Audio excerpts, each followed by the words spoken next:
আসসালামু আলাইকুম প্রিয় দর্শক, অন্য মঞ্চের আলাপচারিতায় আপনাদের সকলকে স্বাগত জানাচ্ছি।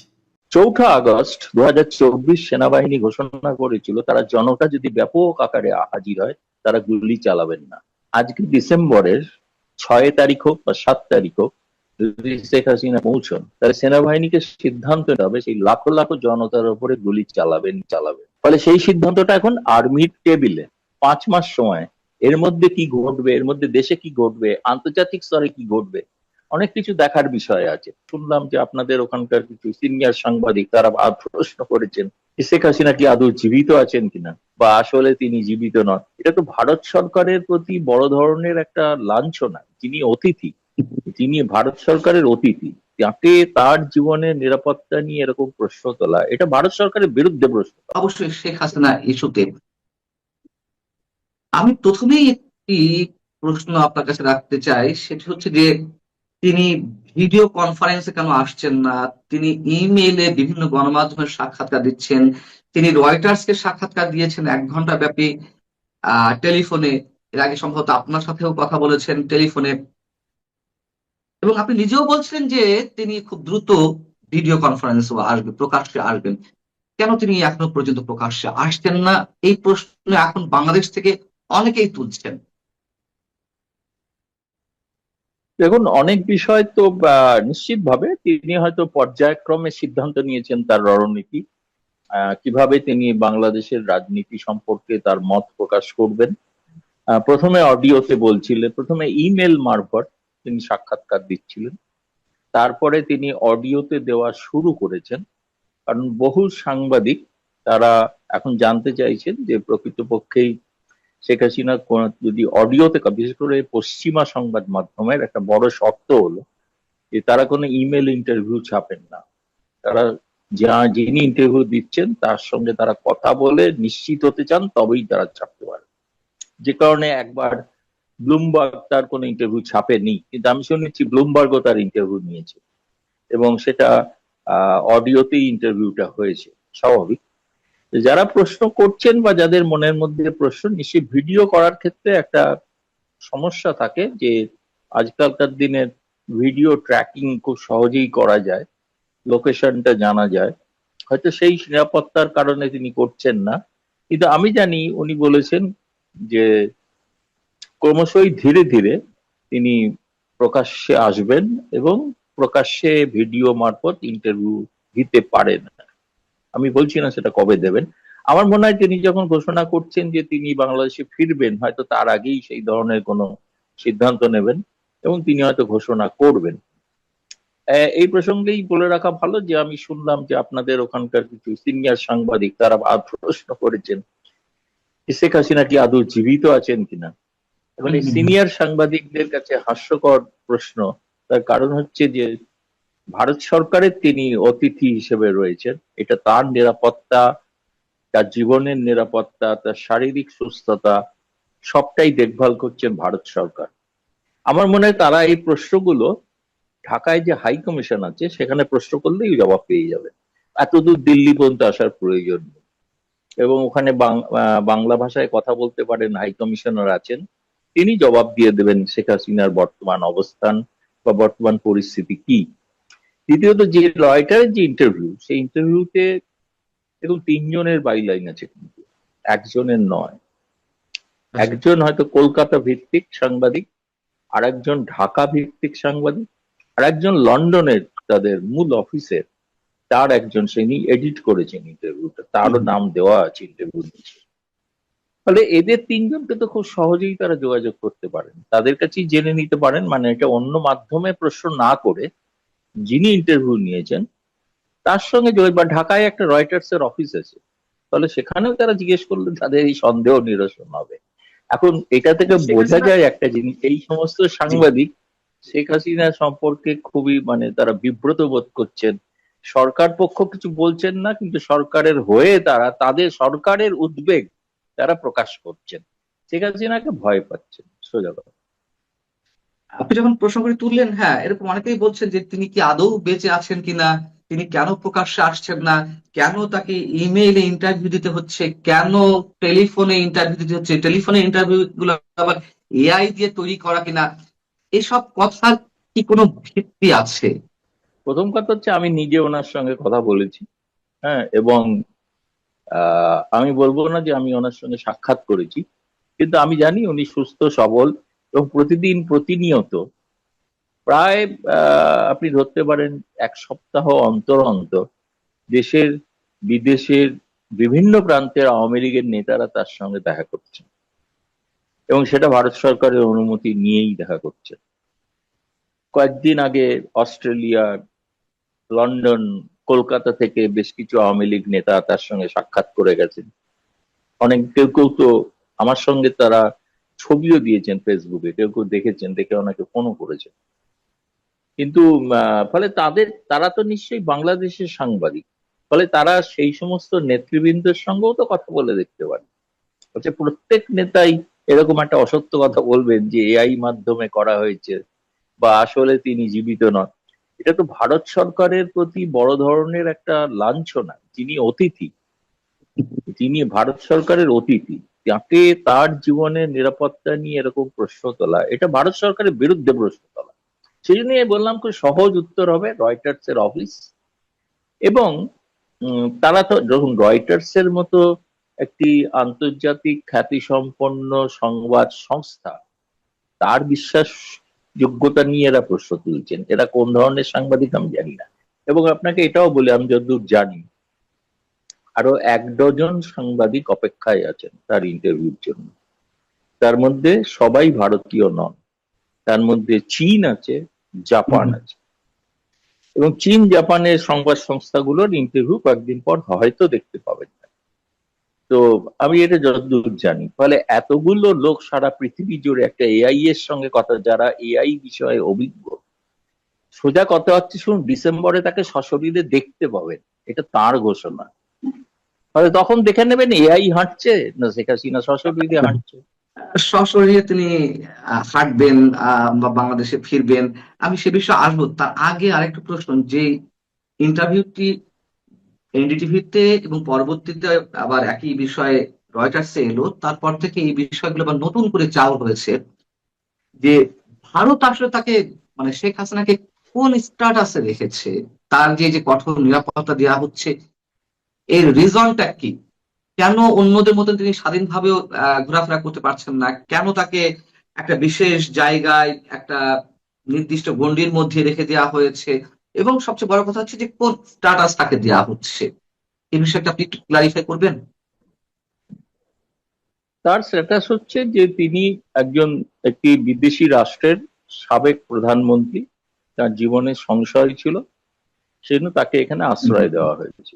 এবং এও বলেছে ভারত সরকার যে তিনি যখন যেদিন যা চাইবেন, যেভাবে তিনি যেখানে যেতে চাইবেন, সেটা যাওয়ার ব্যবস্থা ভারত করে দেবে। তিনি একজন সাবেক প্রধানমন্ত্রী, এই হিসাবে ভারতে আশ্রিতা, সেটাই তার স্ট্যাটাস, সেইভাবেই তাকে রাখা হয়েছে। আপনি বলতে পারেন না যেরকম কেন তাকে বাইরে ঘোরাফেরা করতে দেখা যাচ্ছে না। 2 দিন আগে তো আপনাদের ওখানকার জঙ্গিরা তো হুমকি দিয়েছে তাকে হত্যা করবে। তার জীবনের নিরাপত্তা এই মুহূর্তে যে কোনো প্রধানমন্ত্রীর মতনই তার নিরাপত্তাকে সেভাবেই আঁটোসাঁটো করে রাখা হয়েছে, যাতে সেখানে কোনো অন্য ধরনের অবাঞ্ছিত ঘটনা না ঘটতে পারে। এবং যে কারণে এই নিরাপত্তার কারণে তার দিল্লিতে সম্ভবত 3 বার তার আবাসস্থল পরিবর্তন করতে হয়েছে। একই জায়গায় যারা দেখেছেন প্রথমবার এসে, দ্বিতীয়বার এসে তারা অন্য জায়গায় দেখেছেন, তৃতীয়বার তারা অন্য জায়গায় দেখছেন। দিল্লিতেই আছেন কিন্তু এক জায়গায় নেই। ফলে তার নিরাপত্তার কারণে এই ধরনের একটা ব্যবস্থা নেওয়া হয়েছে, যে কারণে তাকে হয়তো আপনারা সশরীরে দেখছেন না, বা সেটা দেখা ক্ষেত্রে অসুবিধা হতে পারে। কিন্তু ভিডিও মারফত হয়তো আমার মনে হচ্ছে যে এক একটি করে ধাপ তিনি এগোচ্ছেন। ফলে এগোনোর সময় আমার মনে হয়েছে এরপরে তিনি নিশ্চয়ই ভিডিওর মাধ্যমে আত্মপ্রকাশ করবেন। তখন আবার প্রশ্ন উঠবে এই ভিডিওটা জেনুইন কিনা, তিনি এটা এআই এর মাধ্যমে ভিডিও কিনা। মানে আমার মনে হয় সেই বিষয়টা প্রশ্ন না তুলে প্রশ্ন তোলা উচিত তিনি যেটা বলছেন সে ব্যাপারে বাংলাদেশ সরকারের মত কি। উনি বলেছেন আমি আসবো, তাহলে বাংলাদেশ সরকার তাকে কিভাবে বাংলাদেশে প্রবেশ করতে দেবেন, সেই বিষয়ে বাংলাদেশ সরকার যদি পরিষ্কার করেন তাহলে সেটা ভালো হয়। হ্যাঁ, এখন বাংলাদেশ সরকার তো স্পষ্ট করে কিছু বলছে না, তবে ইনফরমালি যেমন সাবেক বর্তমান পররাষ্ট্র প্রতিমন্ত্রী শামা ওবায়েদ তিনি সোমবার একটি মন্তব্য করেছেন যে তিনি এলে তাকে জেলে যেতে হবে, জেলে যেতে হবে, এটা সবাই জানে। তার বিরুদ্ধে ওয়ারেন্ট আছে, তার বিরুদ্ধে রায়ও ঘোষিত হয়েছে মৃত্যুদণ্ডের, এটা তো আমরা সবাই জানি। কিন্তু আসলে কিভাবে সম্ভব? তার তো পাসপোর্ট, কোন ধরনের বৈধ কাগজপত্র নেই। তাহলে তিনি যে বললেন যে তিনি আসবেন, আপনি কি ভিতরে বিষয়টি আমাদেরকে জানাতে পারবেন যে তিনি আসলে কোন বিষয়টি বিবেচনা করে বলছেন যে তিনি বাংলাদেশে ফিরবেন, নাকি তিনি অপেক্ষা রয়েছেন যে বাংলাদেশ সরকার তাকে নিয়ে আসার জন্য একটা উদ্যোগ নেবে? তিনি বন্দী হিসাবে যাবেন না, কারণ ভারত সরকার তাকে বন্দী করেন। বন্দী প্রত্যর্পণ চুক্তি অনুসারে যে নিয়ম কানুন, সেগুলো বাংলাদেশ সরকার এখনো ফলো করেনি, সেগুলো সেই অনুযায়ী কোনো ব্যবস্থা নেয়নি। 4 লাইনে চিঠি পাঠিয়েছেন, নোট ভার্বাল, এটাই বন্দী প্রত্যর্পণের কোনো আবেদন নয়, এটা একটা প্রাথমিক আবেদন। পরবর্তীকালে তাদের বিষয়ে বিশদ পদক্ষেপ যেগুলো নেওয়ার কথা সেগুলো যদি নেন, যেমন বাংলাদেশের আরো কিছু আর্থিক অপরাধী বলে চিহ্নিত, তাদের বিচার চলছে ভারতে। তারা বিচার সমাপ্ত হলে, সেখানে দোষী সাব্যস্ত হলে তখন তাদের ফেরত দেওয়ার বিষয়। আর শেখ হাসিনার ক্ষেত্রেও তাই একই নিয়ম হবে। ফলে তার বিরুদ্ধে যে অভিযোগগুলো সেগুলো বাংলাদেশ সরকারকে জানাতে হবে, এবং তার যে বিচারে যে সাজা হয়েছে সেই সাজাটা কিভাবে হয়েছে সেটা জানাতে হবে, তাই না? সেটা তো ইন্টারন্যাশনাল ক্রাইম ট্রাইব্যুনাল, তো তার এক হঠাৎ করে একটা অর্ডিন্যান্স জারি করে পুরনো আইসিটি নিয়মাবলী পরিবর্তন করে যে করা হলো, তার বৈধতা আছে কিনা, আন্তর্জাতিক স্তরে বৈধতা আছে কিনা, এগুলো বহুবিধ প্রশ্ন আছে। ফলে কিন্তু যদি সাধারণ আদালতে তার বিচার হয়, সেই বিচারের জন্য তিনি বন্দী হয়ে সেই বিচারের সম্মুখীন হতে পারে, এবং তাকে ফেয়ার ট্রায়ালের জন্য তার পছন্দের আইনজীবী দিতে হবে। এটা তো নয় বিচারপতি, প্রসিকিউটর এবং মানে যে বিবাদী পক্ষের আইনজীবী সবই একই দলের, এটা তো হয় না কখন। এটাকেই তো ক্যাঙ্গারু কোর্ট বলা হয়, যেটা আইসিটি তে হয়েছিল আর কি। ফলে আমি যেটা মনে করি, তিনি যেতে চাইছেন, তিনি ধরুন, আমি কথার কথা এটা বলেছিলাম, এটা অনেকে হয়তো সেভাবে ভাবছেন যে তিনি সিদ্ধান্ত নিয়ে নিয়েছেন যে বেনাপোল পেট্রাপোল হয়ে যাবেন, সেটা না। আমি বললাম, আমি এটা প্রতীকী অর্থে বলছিলাম যে একবার অনেককাল আগে একবার জিজ্ঞেস করেছিলাম যে আচ্ছা, যদি ধরুন একদিন সুযোগ হয় আপনার যাওয়ার, আপনার দেশে কিভাবে আপনি যাবেন, কিভাবে যেতে ভালো পছন্দ করবেন? বলেছেন, আমার তৈরি করা পদ্মা সেতু দিয়ে আমি যাব। পদ্মা সেতু দিয়ে এগিয়ে আমার পথে গোপালগঞ্জ টুঙ্গিপাড়া যাব। তো সেই পথটা তো অবশ্যই বেনাপোল পেট্রোপল হয় না, যদি পদ্মা সেতু দিয়ে উঠতে হয়। এবং তার আবেগের তারপরে জায়গা তিনি থেকে তিনি মেট্রো রেলে বলেছেন। চেপে ঢাকা সদরে আসবেন গণভবনের কাছে, মেট্রো হুম, রেলে চেপে। তো এটা ওনার একটা স্বপ্ন। এখন স্বপ্নটা হুম, বাস্তবায়ন হবে কি হবে না সেটা তো ভবিষ্যৎ বলবে, 5 মাস বাকি আছে। তবে না, এবার ওটি যেমন কোনো ঘোষণা করেছেন, পরিকল্পনাও আমি নয়, তার ওটি কোনো পরিকল্পনাও নয়, ওটি তার একটা ইচ্ছা, একটা ডিজায়ার, ইচ্ছাই, ডিজায়ার স্বপ্ন। ডিজায়ার ডিজায়ার আহ, ঠিক কথা। আপনি একটু প্রশ্ন করতে চাচ্ছিলাম ভারত সরকারের প্রসঙ্গে, সেটি হচ্ছে যে তিনি যে সিদ্ধান্ত নিয়েছেন, সেই সিদ্ধান্তের সঙ্গে ভারত সরকারের কতটুকু সম্পৃক্ততা? নিশ্চয়ই ভারতের এখানে কোনো রোল আছে, ভারতের নানান ধরনের হিসেব আছে, এবং নিঃসন্দেহে ভারত, আমরা যতটুকু জানি, এখনো বাংলাদেশে আওয়ামী লীগের উপরে তারা আস্থা রাখে। আহ সেটি ভারতের স্বার্থেই হোক, এটি অপরাধ দৃষ্টি আমরা জানি না, প্রত্যেক রাষ্ট্রই তার স্বার্থের কথা চিন্তা করবে। এবং যে ল্যান্ড বাউন্ডারি রয়েছে, আমাদের দীর্ঘ সীমান্ত রয়েছে, সবকিছু মিলিয়ে একটা সব জায়গা তো আওয়ামী লীগের প্রতি ভারত সবসময় রয়েছেই। সেই জায়গা থেকে ভারতের এইখানে ইনভলভমেন্টটা কতটুকু? দেখুন, আমি এটা জানার চেষ্টা করেছিলাম, আর আনুষ্ঠানিকভাবে ভারত সরকার কিছু এ ব্যাপারে কোনো মতামত দেয়নি। আপনি যেটা বলছেন, যেরকম আপনাদের ওখানকার মন্ত্রীরা অফ দ্য রেকর্ড বলছেন, আমাদের এখানেও কিছু অফ দ্য রেকর্ড কথা হয়েছে। সেই কথাতে তারা বলছেন তারা এই বিষয়টা নিয়ে এমন কোনো পরামর্শ তারা শেখ হাসিনাকে দেননি যে আপনি এই কথাটা বলুন যে আপনি ওখানে যাবেন। তাদের ভারত সরকারের কোনো ভূমিকা বিষয় নেই। এখন এবার এটাও ঘটনা যে তিনি যে এতগুলো ইন্টারভিউ দিচ্ছেন, বলছেন বা কথা বলছেন, যা বলছে, যে ভারত সরকার তার কোনো সেক্ষেত্রে আপত্তি করেছেন এমনও কিছু না। সেটা মূলত হচ্ছে যে ভারত সরকারের বক্তব্য হচ্ছে ভারতে মিডিয়া স্বাধীন, মিডিয়া কি করবে না করবে, এটা সম্পর্কটা মিডিয়ার সঙ্গে শেখ হাসিনা, এর মধ্যে ভারত সরকার নেই। আমরা ভারতীয় মিডিয়াকে বা কোনো আন্তর্জাতিক মিডিয়াকে বলতে পারবো না নির্দেশাবলী দিয়ে যে আপনারা শেখ হাসিনার ইন্টারভিউ নিতে পারবেন না, এটা বলা সম্ভব না, এটা বলা যায় না। বরং যে সরকার বলেন সেই সরকার অগণতান্ত্রিক, তারা অস্বৈরাচারী সরকার। স্বৈরাচারী সরকারই সাধারণত মিডিয়ার উপরে নিয়ন্ত্রণ জারি করে, এটা বাংলাদেশে যেটা আমরা দেখছি বর্তমানে যে অবস্থা। তো সেক্ষেত্রে ভারত সরকারের ভূমিকা যদি বলেন, এটা ভারত সরকারের মত হচ্ছেন, আজকে এক্স এটি কাগজের সম্পাদক তিনি সিদ্ধান্ত নিলেন যে আজকে আমরা শেখ হাসিনার ইন্টারভিউ নেবো। এটাও বলে রাখি আপনাকে যে আপনাদের ভারতের যে হাই কমিশন আছে তারা কিন্তু প্রভাব বিস্তার করার আপ্রাণ চেষ্টা করেছিল যে কেন আপনারা শেখ হাসিনাকে চাপছেন বারবার। বলছে আমাদের কাছে খবর, একজন প্রাক্তন প্রধানমন্ত্রী 15 বছর প্রধানমন্ত্রী ছিলেন, এটা আমাদের কাছে মনে হয়েছে খবর, রোজ তো ছাপছি না, মাঝে মাঝে ছাপছি। তা আপনারা এমনকি এরা প্রকারান্তরে কেউ কেউ হুমকিও দিয়েছেন আপনাদের সঙ্গে সম্পর্ক রাখবো না, হাই কমিশনের প্রবেশ নিষিদ্ধ হতে পারে। তো হলে হবে, তাতে কি করা যাবে। কিন্তু তারপর থেকে তারা পিছিয়ে এসে, তার হচ্ছে ভারতে তো মিডিয়া এখনো পর্যন্ত স্বাধীন মিডিয়া না, তাকে তো নিয়ন্ত্রণ সরকার করে না। ফলে তিনি সংবাদের শিরোনামে আছেন, আলোচনার বিষয়বস্তুতে আছেন। পছন্দ করুন অপছন্দ করুন, তাকে নিয়ে কথা বলতে হবে, তাকে নিয়ে আলোচনা করতে হবে পক্ষে বিপক্ষে। সেটা হচ্ছে আমার মনে হয়েছে সেটা তার প্রথম রাজনৈতিক পদক্ষেপ। সে বিষয়ে তিনি সফল। সফল এই অর্থে আজকে আপনার সঙ্গেও 8 ঘন্টা আলোচনা করছি। এখন এটা নানা জায়গায় বাংলাদেশে তো আপনি বললেন বহু সাংবাদিক যে নানা রকম প্রশ্ন করছেন, তাদের কাছে এটা আলোচ্য বিষয়, পক্ষে বিপক্ষে যাই বলুন। এটা হলো এক। দ্বিতীয়ত এবার তার যে উদ্দেশ্য, আমি বলছি যদি তারেক রহমান সরকারকেও তো সিদ্ধান্ত নিতে হবে, সত্যিই তার তো ট্রাভেল ডকুমেন্ট নেই, ভারত সরকার নয় একটা ট্রাভেল ডকুমেন্ট দিয়ে দিল, তাহলে সেই ট্রাভেল ডকুমেন্ট দেওয়া সত্ত্বেও তারা কি তাকে বাংলাদেশে প্রবেশ করতে দেবেন? এক। দুই হচ্ছে আরেকটা বড় চাপ হচ্ছে বাংলাদেশ সেনাবাহিনীর উপর। এই কারণেই 23শে জুন প্রতিষ্ঠা দিবসে 7টা জেলায় সেনা নামিয়ে বিডিআর নামিয়ে এমন একটা কাণ্ড করলেন যে সেদিন সকাল আওয়ামী লীগের যেন পুনরুত্থান ঘটছে। ঘটেনি, কিন্তু আতঙ্কে তাই ঘটেছে। 4 আগস্ট 2024 সেনাবাহিনী ঘোষণা করেছিল তারা জনতা যদি ব্যাপক আকারে হাজির হয় তারা গুলি চালাবেন না।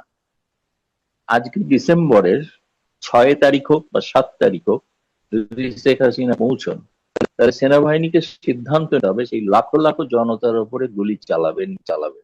সেদিন যখন চালাননি, জনতা, নিরীহ জনতার মৃত্যু যাতে না হয় তার জন্য ডিসেম্বরেও তাকে সিদ্ধান্ত নিতে হবে নিরীহ জনতার উপরে, আওয়ামী লীগ সমর্থক তাদের উপর গুলি চালাবো না। ফলে সেই সিদ্ধান্তটা এখন আর্মির টেবিলে, আর্মিকে ভাবতে হবে, সেনাবাহিনীকে ভাবতে হবে। সত্যিই তো তিনি এখন এটা স্টান্টবাজি বলে ভেবে থাকতে পারে, শেষ পর্যন্ত হাজির হলে কি করবেন, তাই না? ধরুন পেট্রাপোল সীমান্তে হাজির হলেন, রংপুর সীমান্তে হাজির হলেন, কি ওপর বাংলা বান্দায় হাজির হলেন, সেনাবাহিনী কি করবে? তখন তো আপনি জানেন বাংলাদেশে যে ধরনের একটা আবেগ তৈরি হয়েছে, যারা আওয়ামী লীগ পন্থী, যারা মুক্তিযুদ্ধের পক্ষের লোক, আমি তো তাদের প্রত্যেকের মানে নিয়মিত আপনার সঙ্গে কথা বলতে বলতে গোটা যারা ফোন আসছিল, তারা সকলেই হচ্ছে আমরা রেডি, প্রস্তুত, আমরা যাবো সেদিন, কবে আসছেন খালি দিনটা জানান। এই যে একটা আবেগ তৈরি করতে পেরেছেন তিনি, এটা দ্বিতীয় রাজনৈতিক সাফল্য। সঠিক, আমি রাজনৈতিক ভাবে ব্যাখ্যা করছি বিষয়টা, বুঝলেন? এর বাস্তবিক অর্থটা দেখা যাবে ডিসেম্বরে। 5 মাস সময় আছে। এর মধ্যে একটি প্রথম সারির আপনাদের সংবাদপত্র তারা বিভিন্ন চমৎকার একটি বিশ্লেষণও করেছে।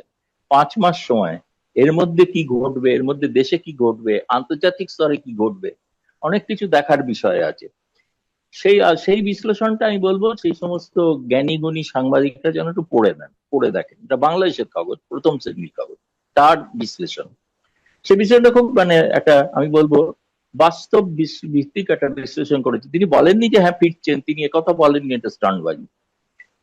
এখন তার কাছে মনে হচ্ছে হলে কি করতে পারে, পরিণতি তারেক রহমান সরকারকে সিদ্ধান্ত নিতে হবে, যেটার জন্য শেখ হাসিনা অপেক্ষা করছেন। এটা হচ্ছে 3 নম্বর সাফল্য, যে আমরা শেখ হাসিনাকে এভাবে ঢুকতে দেবো না। তিনি ঢুকতে চাইছেন কিন্তু তা আমরা ঢুকতে দেবো না। তার কারণ হচ্ছে তিনি বন্দী হিসেবে আসুন।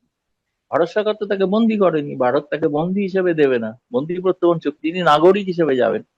ধরুন কথার হুম। কথা বিএসএফ যদি পুশব্যাক করে, তাহলে আর কি করবে? বিজিবি কি পুশ ইন করে ফেরত পাঠিয়ে দেবেন, যেমন পাঠাচ্ছে না? ফলে এটা নিয়ে তারেক রহমান সরকারের অন্যান্য অনেক প্রায়োরিটি যে কাজ আছে, তাতে একটা ব্যাঘাত ঘটানো, আপনি খুব খারাপ ভাষায় বলতে পারেন অন্তর্ঘাত করা। এটা চতুর্থ রাজনৈতিক পদক্ষেপ। সাফল্য কিনা বলছি না, চতুর্থ রাজনৈতিক পদক্ষেপ। ফলে আমার কাছে যেটা মনে হচ্ছে, যে ইংরেজিতে খুব চমৎকার একটা কথা আছে, সেটা হচ্ছে প্রেগনেন্ট উইথ মেনি পসিবিলিটিস। অনেক Exactly. সম্ভাবনাময় জীবন, সম্ভাবনাময় সময় আসছে। কিন্তু শেখ হাসিনা সংবাদের শিরোনামে আছেন, বাংলাদেশে নাই বা থাকুন, সারা বিশ্বে আছেন, তিনি আছেন। এবং দেখুন, গতকাল আপনি ফলো করেছেন কিনা জানি না, সজীব ওয়াজেদ জয় একটা প্রোগ্রামে এসেছিলেন লাইভ আমেরিকা থেকে, লন্ডনে যেটা অনুষ্ঠিত হয়েছিল। সেখানে তার বক্তব্য আমি শুনলাম। তিনি কিন্তু এই মানে ফেরা না ফেরা ইত্যাদি নিয়ে তিনি কোনো মন্তব্য করেননি। তিনি বলেছেন যে 6 কোটি আওয়ামী লীগ সমর্থক এবং আওয়ামী লীগ ভোটার আছে বাংলাদেশে, তাদেরকে যদি উপেক্ষা করা হয়, তাহলে বাংলাদেশ একটা গৃহযুদ্ধের মুখে যাবে। এবং গৃহযুদ্ধ, সিভিল ওয়ার শব্দটা ব্যবহার করেছেন, ইংরেজিতে ভাষণ দিয়েছেন। তো সেই গৃহযুদ্ধের কথা ভেবেই হয়তো শেখ হাসিনা এমন কোন সিদ্ধান্ত নিচ্ছেন, যেটা তারেক আপনি রহমান সরকারের পক্ষে। আপনি আপনার দীর্ঘ সাংবাদিকতা জীবনে অভিজ্ঞতা, আওয়ামী লীগ বা বাংলাদেশ ভারত সম্পর্কের জায়গা থেকে যে গবেষণাগুলো এবং ব্যক্তি শেখ হাসিনাকে আপনি যেভাবে জানেন, সেই জায়গা থেকে আপনি বলছেন যে তিনি যেটি বলছেন সেটি কার্যকর করার সমূহ সম্ভাবনা। বিষয়টি তো তাই নাকি? অবশ্যই, অবশ্যই। এবং আমি এটা বিশ্বাস করি। প্রথমে আমি ভেবেছিলাম তিনি শুধু তার নেতা কর্মীদের জন্য বলছেন, কিন্তু এটা আমাকেও ইন্টারভিউতে এরকমই বলেছিলেন। কিন্তু এখন তিনি একটা নির্দিষ্ট রাজনৈতিক পদক্ষেপ নিয়ে এগোচ্ছেন বলে আমার মনে হয়। ডিসেম্বরের মধ্যে নিশ্চিতভাবে একটা কিছু ঘটবে এবং তিনি সেখানে যাবেন না। যেটা বলেছেন তিনি, আমার মনে হয় না তিনি, ধরুন তার সব থেকে বেশি মানে দুর্নাম হতে পারে যে সেটা হচ্ছে তিনি ঘোষণা করার পর গেলেন না, তাকে হাসিনা ভয় পেয়ে গেছেন। এই প্রচারও তো হবে না। সেই প্রচার তিনি নেবেন কেন? পৃথিবীর সব থেকে বেশি সময়ের থাকা মহিলা প্রধানমন্ত্রী, তাই না? এতবারের প্রধানমন্ত্রী, এবং তিনি একটা কথা বলছেন, সে কথার কোনো দাম নেই, মূল্য নেই। এটা যারা ভাবছেন, আমি বলবো তারা মূর্খের স্বর্গে বাস করে। ডিসেম্বরের জন্য প্রস্তুত হন। আমরা কিছু মানুষ এত কষ্ট করছি বাংলাদেশ আওয়ামী লীগের জন্য, সে কষ্টের আসলে ফলটা কি হবে যদি আওয়ামী লীগ নিজেই আত্মঘাতী থাকতে পছন্দ করে? যদি আওয়ামী লীগ সিদ্ধান্ত নেয় যে সে আত্মঘাতী হবে, বাংলাদেশের জন্যই বা কি আশা আছে?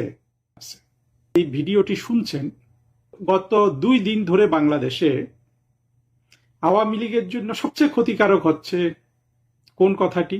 লীগের ফেসবুকে ঢুকলাম, আমার কাছে এটা গাত্রদাহ হচ্ছে প্রায় 1 দিন ধরে, যে এই বিষয়ে আওয়ামী লীগ দলীয়ভাবে কোনো উত্তর দিচ্ছে না কেন। ফেসবুকে ঢুকলাম, ফেসবুকটা তারা এত বেশি আবর্জনা যুক্ত করে চালায় যে এটাতে ঢোকার আসলে কোনো মানে নাই। আমরা মেনে নিয়েছি যে বর্তমানে যেহেতু জননেত্রী শেখ হাসিনা ছাড়া আর কেউ আসলে দায়িত্ব পালন করছে না, করতে পারছে না। অবশ্য ফেসবুক যারা চালায় ওদেরকেও আমি দোষ দেই না, যদি অনুপযুক্ত মানুষ দিয়ে তো আওয়ামী লীগ অনেক কিছু চালিয়েছে, আসলে কথা বলারও সময় নয়, এটাও আমি বুঝি। দায়িত্বগুলা কি তাদের পালন করা উচিত নয়? না, যে গত 2 দিনে বা 1 দিনে, আমি জানি না কোন দিনে এটা কথাটা এসে, জননেত্রী শেখ হাসিনার জন্য ব্যক্তিগতভাবে সবচেয়ে একটা জিনিস ছড়িয়ে আছে। বাংলাদেশের মূলধারার এখন তো মিডিয়া বলতে কিছুই নেই, সবই এই বাংলাদেশের ওরাই আবার বলে ভারতের মিডিয়াগুলো গদি মিডিয়া, মোদি এবং গদি মিলিয়ে, অর্থাৎ সরকারি মিডিয়া বা মোদি সাহেবের ব্যক্তিগত মিডিয়া। অথচ দেখেন বাংলাদেশে কিন্তু পর থেকে আর কোনো কিন্তু মিডিয়া নাই, এগুলো সব হয়ে গেছে পুরোপুরি জঙ্গিদের চাটুকার, পরবর্তীতে এখন তারেক রহমানের চাটুকার। মানুষকে আপনার সাময়িকভাবে না, দীর্ঘ মেয়াদে এবং সাময়িকভাবে সবভাবেই মিডিয়া, সোশ্যাল মিডিয়া এগুলো জনমতকে প্রভাবিত করতে পারে, তাই না? শেখ হাসিনার জন্য সবচেয়ে ক্ষতিগ্রস্ত হচ্ছে ওই যে আমির খসরু মাহমুদ চৌধুরী বলেছে না যে শেখ হাসিনার বৎসরে খাবার খরচ ৩৫ কোটি টাকা।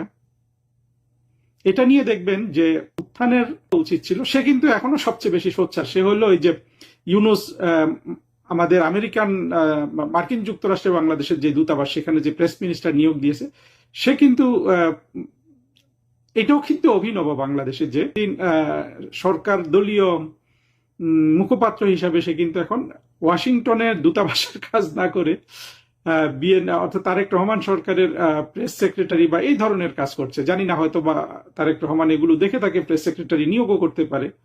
অবশ্য প্রেস সেক্রেটারি হওয়ার যোগ্যতা তার আছে, কিন্তু ছেলেটা অত্যন্ত বিষাক্ত। সেও একটা ভিডিও করেছে যে শেখ হাসিনার ডেলি সে হিসাব করে বের করেছে 10 লাখ টাকার খানা খেতেন সম্পর্কে জানে। যে গল্পটা এসছে এটা পুরোপুরি একটা, এই তথ্যগুলা সত্যিকার অর্থে আমাদের প্রকাশ করা উচিত। হয়তো জননেত্রী শেখ হাসিনাও এই জিনিসটা খেয়াল করতে পারছেন না। গত 2 দিন ধরে তার জন্য সবচেয়ে ক্ষতিকর কিন্তু এই অপপ্রচারটা চলছে যে উনি দিনে 10 লাখ টাকার ভাত খেতেন। হ্যাঁ, এই বলছে যে কাঁঠাল খেতেন, কি এগুলো নানান ভাবে আপনার এই জিনিসটাকে মুখরোচক করে কিন্তু সব জায়গায় প্রচারিত হচ্ছে। আওয়ামী লীগের দলীয় যেসব সোশ্যাল মিডিয়া আছে, যেগুলো যতটুকুই আছে, তাদের উচিত ছিল না এটা নিয়ে বস্তুনিষ্ঠ একটা জবাব দেওয়া পেয়েছে। ঘটিয়েছে এই 3টা মিথ্যা অপবাদ দিয়ে যে দুর্নীতি করছে, গুম-খুন করছে, ভারতের কাছে রাষ্ট্র বিক্রি করে দিয়েছে। তাহলে দুর্নীতি এই ধরনের অপপ্রচার সংক্রান্ত খবর আসলে তাদের দলীয়ভাবে সবার আগে এটার কড়া জবাব দেওয়া উচিত না? এবং জবাব দেওয়ার মতো অবস্থায় তো তারা আছে। কারণ হলো দেশটা, বাংলাদেশের সবচেয়ে বেশি দুর্নীতি হয়েছে এখন পর্যন্ত জানা মতে ইউনূসের আমলে। আপনি যদি এগুলার জবাব না দেন, তাহলে আপনি কি শেখ হাসিনার প্রতি দায়িত্ব পালন করলেন? চালায় ওরা হয়তো ভাবছে যে শেখ হাসিনা পুনরায় ক্ষমতায় আসুক কি না আসুক, এতে ওদের কিছুই এসে যায় না। এখন এরকম যদি একটা চিন্তাধারা থেকে ওরা চালায় এবং তাদেরকে যদি শেখ হাসিনা কিছু না বলেন, কোনো নির্দেশনা না দেন, আমার মনে হয় জননেত্রী শেখ হাসিনার যারা মাঠ কর্মী আছেন তারা এইসব ব্যাপারে সোচ্চার হন। কারণ হলো শেখ হাসিনা তো এখন মাত্র আওয়ামী লীগের সম্পদ না। আওয়ামী লীগ শেখ হাসিনাকে ধ্বংস করতে পারে, আওয়ামী লীগ সেখানে তার যোগ্যতা না থাকতে পারে শেখ হাসিনার মতো মহিরুহকে রক্ষা করার ক্ষেত্রে। কিন্তু আমি তো দেখতে পাচ্ছি যে শেখ হাসিনার যে মাঠের কর্মীরা আছেন, যেই তৃণমূলের কর্মীদের সাথে তিনি গত 2 বছর লাগাতার মিটিং করেছেন, আপনারা একটু সোচ্চার হন। 24 ঘন্টায় জননেত্রী শেখ হাসিনাকে দিনে 10 লাখ টাকার ভাত খাওয়া একটা মনস্টার হিসাবে প্রচার করছে। আওয়ামী লীগের তরফ থেকেও কোনো জবাব নাই, আওয়ামী লীগের সোশ্যাল মিডিয়া থেকেও কোনো জবাব নাই। আর আওয়ামী লীগের সম্পর্কে তো বাংলাদেশ থেকে কোনো পত্র পত্রিকা মিডিয়া কিছু লিখবে না। এই অবস্থায় আমার মনে হয় জননেত্রীর মাঠ পর্যায়ের কর্মচারীরা সোচ্চার হন। এই যে অদক্ষ কর্মচারী ওরা নিয়োগ করে রেখেছে মাঝখান দিয়ে, শেখ হাসিনা তো 24 ঘন্টা কাজ করছেন। এইসব জিনিস তো এইসব কর্মচারীদের দেখার কথা, তাই না? তো এটা যদি না করেন, কিন্তু আমরা এটা তো আত্মঘাতী হচ্ছে। এই আত্মঘাত থেকে আসলে জননেত্রী শেখ হাসিনাকে একমাত্র বাঁচাতে পারেন তার মাঠ পর্যায়ের কর্মীরা। এইসব আওয়ামী লীগের এই সোশ্যাল মিডিয়া পেজ এগুলোর উপর আসলে নির্ভরশীল থাকার কোনো কারণ দেখছি না। আমি আবারও বলছি, আমি অত্যন্ত বেদনা ভারাক্রান্ত চিত্তে এদের বিরুদ্ধে কথা বলছি। আমি জানি যে এগুলো সব গরু ছাগল দিয়ে এগুলো চালানো হয়, কিন্তু এই সময়গুলো আমরা বলতে চাই না। কিন্তু যখন জননেত্রী শেখ হাসিনার ন্যূনতম ইমেজ ধরে রাখার জন্য তারা কাজ করে না, তখন তো এদের বিরুদ্ধে আসলে আর চুপ থাকা যায় না। ভাই, মেজাজটা খুব খারাপ, গালাগালি করতে ইচ্ছা করছে। মুশকিলটা হচ্ছে বয়স হয়ে গিয়েছে এবং আমরা আসলে ঠিক গালাগালি করার লোক না। তারপরে যেহেতু গালাগালি করতে ইচ্ছে হচ্ছে, আজকাল যারা গালাগালি করে তাদের কারো একজনের গালি শুনে আসি। আমার অবস্থা এই জেনজি ছাত্রীটির মতো আর কি। আমিও খুব রেসপেক্ট করতাম মিলন ভাইকে, এখনো করি, আমাদের শিক্ষামন্ত্রী এহসানুল হক মিলনকে। কিন্তু আমার একটা প্রশ্ন হচ্ছে যে কি দুঃখে, কি কারণে এই বন্যার মধ্যে কোমর পানি গলা পানিতে সাঁতার দিয়ে গিয়ে ছাত্রছাত্রীদেরকে এইচএসসি পরীক্ষা দিতে হবে। আমি জানি না তারেক রহমান এবং তারেক রহমানের শুভার্থী যারা আছেন তারা বুঝতেছেন পারছেন কিনা না, যে তাদের যে শিক্ষামন্ত্রী আছেন এহসানুল হক মিলন খুবই ভালো লোক, খুবই ডেডিকেটেড লোক, কিন্তু ডেট এক্সপায়ার্ড মাল, যেটা আমি আগেও একটা ভিডিওতে বলেছিলাম যে তার পক্ষে এখন আর আসলে বর্তমান যুগের সাথে তাল মিলিয়ে কাজকর্ম করার মতো অবস্থা ওনার আর নাই। এবং সেটা যে নাই এর একটা মানে বিভিন্ন ধরনের প্রমাণ প্রতিদিন তিনি দিয়ে যাচ্ছে। এর মধ্যে হচ্ছে যে এই এইচএসসি পরীক্ষার সময় এই যে সারা বাংলাদেশ ভেসে যাচ্ছে, দেশের বিশাল একটা অংশ বন্যা কবলিত, এবং বাকি সব জায়গায় যেগুলোতে বন্যা নাই, বড় বড় শহরগুলোতে রাস্তাঘাটে পানি, কোমর পানি, গলা পানি পর্যন্ত হয়ে বসে আছে। কিন্তু তাকে এইচএসসি পরীক্ষা নিতেই হবে। কেন নিতে হবে এটা নিয়ে তারা একটা প্রেস নোট দিয়েছে। আমি সেই প্রেস নোট পড়ি নাই, সরকারি প্রেস নোট পড়ার মতো আসলে রুচি হয় না, বাট পত্রিকা থেকে যেটা দেখলাম 2-3টা কথা, এর মধ্যে হচ্ছে যদি এই পরীক্ষা এই থামিয়ে দেওয়া হয়, ছাত্রছাত্রীদের অনেক ক্ষতি হবে, ভবিষ্যতে তাদের এটা হবে ওইটা হবে, বিশ্ববিদ্যালয়ে ভর্তিতে দেরি হয়ে যাবে। কে ঘোড়ার ডিমের বিশ্ববিদ্যালয় আমাদের সেগুলোর ভর্তি পরীক্ষা, এবং সেখানে আবার দেরি হয়ে যাচ্ছে। মানে বিশ্ববিদ্যালয়ের ভর্তির অবস্থাটা কি সেটাও আমি আপনাদেরকে একটু যদি দেখাই আর কি। আমার একজন খুব প্রিয় মানুষ আছেন, খুবই খুবই খুবই প্রিয়। তার নাম হচ্ছে মোহাম্মদ আব্দুল হান্নান মাসুদ। তিনি একজন ছাত্রনেতা, তিনি একজন সংসদ সদস্য, এবং তিনি কোন সাবজেক্টে পড়েন আপনারা জানেন নাকি? তিনি কিন্তু ঢাকা বিশ্ববিদ্যালয়ে ইংরেজিতে একটা সাবজেক্ট পড়তেন, সেটা আবার ইংরেজি সাহিত্য না, কিন্তু সেটা হচ্ছে ইংলিশ ল্যাঙ্গুয়েজ টিচিং বা English language education at the institute of কি যেন আছে, এটা হচ্ছে তাদের ইনস্টিটিউটের নাম হচ্ছে institute of modern language university of Dhaka. মানে তিনি ঢাকা বিশ্ববিদ্যালয়ের মতো বাংলাদেশের টপ বিশ্ববিদ্যালয়ে ইংরেজি পড়েন। এই হইলো আর কি আমাদের শিক্ষার অবস্থা। মানে হান্নান মাসুদের ইংরেজি শুনে আমাদের যে শিক্ষকরা আছেন, মানে ওই ডিপার্টমেন্টের যে শিক্ষকরা আছেন, তাদের যদি মিনিমাম লাজ লজ্জা বোধ থাকতো, তাহলে তারা চাকরি ছেড়ে বাংলাদেশ ছেড়ে হিমালয়ের গর্তে বা গুহায় গিয়ে বসে ধ্যান করতে শুরু করে দিতেন যে ভাই কি বানাইলাম, কি হইলো, এবং আমরা যে এখানে পড়ালেখা করিয়েছি লোকজনরা, এটা যেন তোমরা আর কাউরে বইলো না। এটার জন্য দরকার হলে তোমাদের কাছে আমরা কিছু টাকা পয়সা দিই, তোমরা খবরদার বইলো না যে তোমরা আমার ছাত্র। এই হচ্ছে মানে একটা সিস্টেমের যে শিক্ষার যে অবস্থা আর কি আমাদের দেশে। কিন্তু এর মধ্যেও আমাদেরকে এইচএসসিতে এই ভরা বর্ষায় ভরা এর মধ্যে নিতে হবে। আমি শিক্ষামন্ত্রী এহসানুল হক মিলনকে বলতে চাই যে আপনি দয়া করে আমাদের এই যে ছাত্রছাত্রীদের সমস্যাগুলোর কথা চিন্তা করেন। শুধুমাত্র গোয়ার্তুমি করলে তো হবে না, এবং এটা শুধুমাত্র যে ছাত্রছাত্রীদের সমস্যা তা কিন্তু না, এটার সাথে গোটা পরিবার জড়িয়ে থাকে। ধরেন আমার মেয়ে যদি আজকে পরীক্ষা দিতে যেত, বা আমার বোন যদি পরীক্ষা দিতে যেত, ভাই যেত, তাহলে সকাল থেকে দেখা যেত যে সারা পরিবার একটা টেনশন, উত্তেজনা। সকলের তো ভাই আর 4 হুইল ড্রাইভ পাজেরো গাড়ি নাই, তাই না?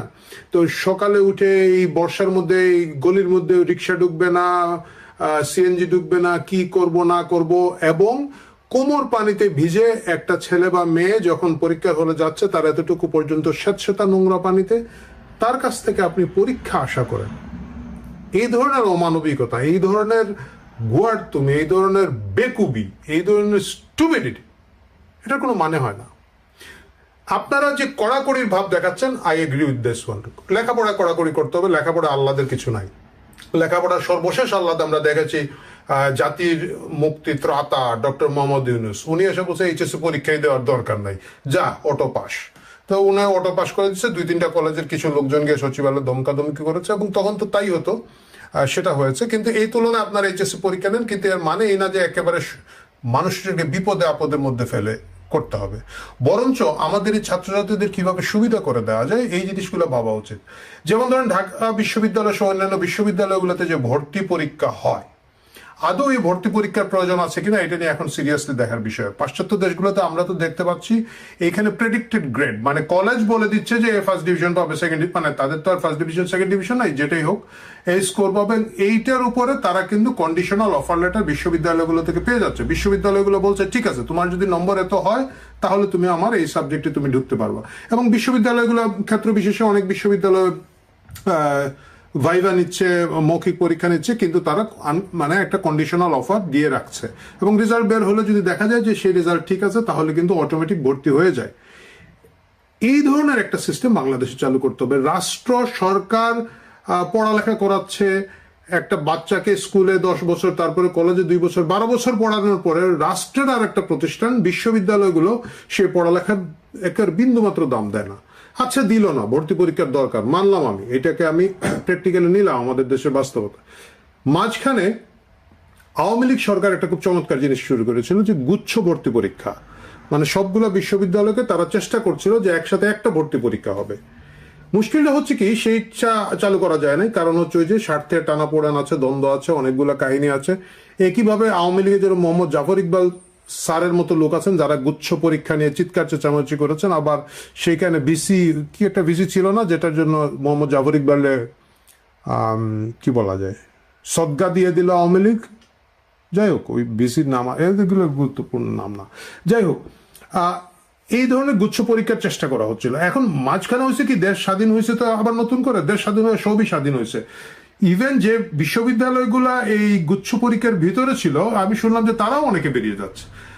বাংলাদেশের বড় বিশ্ববিদ্যালয় কোনোটাই গুচ্ছর মধ্যে নয়, তারা প্রত্যেকে আলাদা আলাদাভাবে ভর্তি পরীক্ষা নেবে। ঢাকা বিশ্ববিদ্যালয়, চিটাগাং বিশ্ববিদ্যালয়, রাজশাহী বিশ্ববিদ্যালয়, আমি জানি না খুলনা বিশ্ববিদ্যালয়, হয়তো জাহাঙ্গীরনগর বিশ্ববিদ্যালয়, জগন্নাথ বিশ্ববিদ্যালয়, প্রত্যেকে আলাদা আলাদাভাবে নেবে। এখন আমরা যারা মিডল ক্লাসের বাচ্চা কাচ্চাদেরকে পড়াশোনা করাই, মিডল ক্লাসের লোকজন একটা লোককে তার ছেলে বা মেয়েকে নিয়ে, ছেলে হলে যাই হোক, মেয়েকে নিয়ে আজকে সিলেটে যেতে হবে, কালকে খুলনা যেতে হবে, পরশু চট্টগ্রামে যেতে হবে, এবং এইটা একটা মানে কি বলা যায় অমানবিক দুর্দশার মধ্যে দিয়ে যেতে হবে। থাকার জায়গা নাই, খাওয়ার জায়গা নাই, বাথরুমের জায়গা নাই, গভীর রাতে ট্রেনে যাচ্ছে, ট্রেন মিস হচ্ছে, ট্রেন ডিলে হচ্ছে, বাস উল্টে পড়ে যাচ্ছে, এবং সারা বাংলাদেশেই বাচ্চাগুলোরে ছোটাছুটি করানো হচ্ছে। কি কারণে? বিশ্ববিদ্যালয়গুলো ভাবে আমাকেই বেস্ট স্টুডেন্টটা বেছে নিতে হবে, এবং সেই যার কারণে আমি অন্য কারো ভর্তি পরীক্ষার সাথে নাই। কি বেস্ট স্টুডেন্ট বেছে নেয় সেটা তো আমি একটু আগে হান্নান মাসুদের উদাহরণ দিয়ে দেখেছি। ঢাকা বিশ্ববিদ্যালয়ের ইংরেজির একটা ডিপার্টমেন্টে পড়ে আর কি। তো সুতরাং এই জিনিসগুলোকে যদি মিলন সাহেব যদি আসলে ছাত্রছাত্রীদের কল্যাণ করতে চান, তাহলে এই বিষয়গুলোকে আসলে অ্যাড্রেস করা দরকার। এই জিনিসগুলো খুবই জরুরি। নাম্বার 2 হচ্ছে, ইভেন আমার কাছে মনে হচ্ছে যে এত লোকজনকে বিশ্ববিদ্যালয়ে পড়ানোর প্রয়োজন আছে কিনা এটা সরকারের এখন দেখার প্রয়োজন আছে। কারণ বিশ্ববিদ্যালয়ে আসলে পড়তে যায় না, বিশ্ববিদ্যালয়ে বিসিএস এর কোচিং করতে। এটা আমিও জানি, আপনি জানেন, এই এক বিসিএস এর ধাক্কায় ভাই সরকার ফালায় দিছে ওরা 2 বছর আগে, তাই না? So BCS is important. তাই যদি হয় এইচএসসি পরীক্ষার পরে বিসিএস নিয়ে নেন, মানে এটা আমি জানি অনেকে এখন বলবেন যে তুই তো আরেক পণ্ডিত দিয়ে শুরু করেছিস। দাঁড়ান, আমি জিনিসটা আপনাদেরকে বুঝিয়ে বলি। যেমন ধরেন এইচএসসির পরে সেনাবাহিনীতে বা সশস্ত্র বাহিনী, সবগুলাতে, বিমান বাহিনী, নৌবাহিনী, সেনাবাহিনীতে কমিশন অফিসার হিসেবে লোক নিয়ে নেয় ওরা। এর মানে কি এই অফিসাররা কি এইচএসসি পাস থাকে? তা কিন্তু না। তাদেরকে নিয়ে যাওয়া হয়, নিয়ে যাওয়ার পর নির্দিষ্ট ট্রেনিং হয়, সেনাবাহিনী ট্রেনিং হয় বিএমএতে, এবং ওই সময়টাতে তারা সেখানে সামরিক বিদ্যার উপরে গ্র্যাজুয়েশনটা করেন। বাইরের আমি এখন জানি না, আগে জানতাম যে চট্টগ্রাম বিশ্ববিদ্যালয়ের সাথে বিএমএর অ্যাফিলিয়েশন আছে, সেখান থেকে একটা গ্র্যাজুয়েশন নেন। বাট এইচএসসির পরে তাদেরকে নিয়ে গিয়ে বিশেষায়িত প্রশিক্ষণ দেওয়া হয়, সেই দিকে গ্র্যাজুয়েশন করা হয়, কারণ তাদের জীবনে, তাদের চাকরি জীবনে সেটাই প্রয়োজন। একই ক্ষেত্রে আমাদের সরকারি অন্যান্য চাকরিগুলোতে এটা করা উচিত, করা দরকার। এই মুহূর্তে করার দরকার হলে কি হবে, ধরেন আপনি এইচএসসি করে বিসিএস দিয়ে দিলেন, বিসিএস এ যারা অ্যাডমিন ক্যাডার পেল তাদেরকে আপনি 3 বছর 4 বছর, সেটা পাবলিক বিশ্ববিদ্যালয় হতে পারে, ঢাকা বিশ্ববিদ্যালয় বা অন্যান্য জায়গায়, আপনি তাদেরকে পাবলিক অ্যাডমিনের উপরে বা প্রশাসন চালানোর উপরে একটা ফুল অনার্স কোর্স করেন। যারা ট্যাক্স পাবে, ধরেন এনবিআরে যাবে, যারা ধরেন কাস্টমস পাবে, তাদেরকে আপনি অর্থনীতি ডিপার্টমেন্টের আন্ডারে, তাদের অনুষদের আন্ডারে একটা সাবজেক্ট খুলে দেন। সেই সাবজেক্টের উপরে তারা কর ম্যানেজমেন্ট করা বা কাস্টমস, ভ্যাট, এক্সাইজ, বাকি যে জিনিসগুলো আছে এইগুলোর উপরে তারা 3 বছর 4 বছর অনার্স করুক এবং মাস্টার্স করুক, এবং তারপরে তারা চাকরিতে যোগ দিক। তাহলে হচ্ছেটা কি, বাকিরা যারা এটা সুযোগটা পেল না, হয়তো 2-3 বছর দেন, 2-3 বার সুযোগ দেন একটা লোককে, তারপরে কিন্তু সে যে সাবজেক্ট পাবো এটাতে মনোযোগ দিবে, এবং এর অধিকাংশই তখন এইসব মাইন্ড করে নেবে। অনেক ভুয়া সাবজেক্ট আছে, সেই ভুয়া সাবজেক্টগুলোতে পড়তে যাবে না। পালি একটা সাবজেক্ট আছে ঢাকা বিশ্ববিদ্যালয়ে, এই পালি সাবজেক্টটা যে পড়ে যারা পড়েন, এরা এটা ব্যবহারিক প্রয়োগটা কোথায় করেন আমি জানি না, এরা কিন্তু তা করেন না। তাহলে তারা কেন করেন? যে পালি পড়েও বিসিএস দেওয়া যায়। তো যদি বিসিএসটা ওনারা আগে দিয়ে দিতে পারতেন, চাকরি হয়ে যেত, তাহলে এই পালি ডিপার্টমেন্ট টাইপের আরো যে অসংখ্য ডিপার্টমেন্ট বিভিন্ন জায়গায় খোলা হচ্ছে, এই যে বললাম হান্নান মাসুদের ডিপার্টমেন্ট, এটার নামই আমি আগে আসলে জানতাম না, আমি মূর্খ মানুষ। কিন্তু আমাদের সময় ঢাকা বিশ্ববিদ্যালয়ে এই সাবজেক্ট ছিল বলে আমার মনে পড়ে না, একটাই ছিল ইংরেজি ডিপার্টমেন্ট, এবং খুব ভাবচক্কর ছিল ওদের। যাই হোক, তাহলে হতো কি, বিশ্ববিদ্যালয়ে যে যাওয়ার যে বা গ্রাজুয়েট হওয়ার যে একটা আকাঙ্ক্ষা, এর মূল কারণটা হচ্ছে বিসিএস, এবং বিসিএস দিয়ে দিয়ে যদি আপনি এদেরকে, ধরুন যারা পুলিশে পেল, যারা ধরেন পররাষ্ট্র পেল আইআরে যাবে, যারা পুলিশ পেল ক্রিমিনোলজির যে সাবজেক্টগুলো আছে তাদেরকে এখানে ভর্তি করে দেন, তারা এটা পাশ করুক, এবং বাকি যারা আছেন তারা তখন এই ধান্দা বাদ দিয়ে দিবে এবং তারা যাদের গ্রাজুয়েট হওয়ার মতো আর্থিক সামর্থ্য আছে বা অন্যান্য পরিকল্পনা আছে, শখ আহ্লাদ আছে, তারা করে, বাকিরা কিন্তু টেকনোলজিতে চলে যেতে পারে। আমাদের অনেকগুলো টেকনোলজিক্যাল ইনস্টিটিউট তৈরি করা দরকার এবং সেগুলোতে এদেরকে আমরা তখন স্থান দিতে পারবো। এতে হচ্ছে যে উচ্চশিক্ষার যে বিপুল ব্যয়ভার এবং এই যে বিপুল অপচয়, সেটা বন্ধ করা যায়। আমি মিলন সাহেবকে অনুরোধ করবো যে, আমি বলছি না যে এই প্রস্তাবটা আপনারা মানবেন, আমি জানি কমেন্টে অনেক লোকজন অলরেডি রেডি হয়ে গেছেন গালাগালি করার জন্য। আই লাভ দ্যাট, গালাগালি করেন, কিন্তু এই বিকল্পগুলো নিয়ে চিন্তা করুন এবং মানুষের, আমাদের এই প্রজন্মের এই বাচ্চাগুলোর, এই স্টুডেন্টদের কিভাবে সুযোগ সুবিধা তৈরি করা যায়, কমফোর্ট দেওয়া যায়, লেখাপড়ার মান উন্নত করে, নকল আর হবে না, এটার সাথে আমি আপনার সাথে একমত। কিন্তু বাকি জিনিসগুলো কিভাবে সুবিধা করে দেওয়া যায়, সেটা নিয়ে আমার মনে সিরিয়াসলি ভাবেন। আল্লাহর ওয়াস্তে এই গোয়ার তুমি বাদ দেন, এই ভর বর্ষায়, এই ভর বন্যায় এদের উপরে আপনাদের হেডমটার দেখেন না। ব্যাকগ্রাউন্ডটা এইরকম।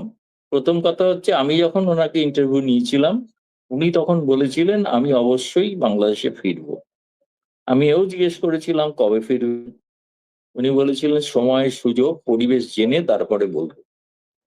এরপরে উনি প্রথম ভারতের একটি সংবাদ সংস্থা এনডিটিভি কে সাক্ষাৎকার দেন, তাতে তিনি বলেন তিনি ডিসেম্বরে ফিরতে চান।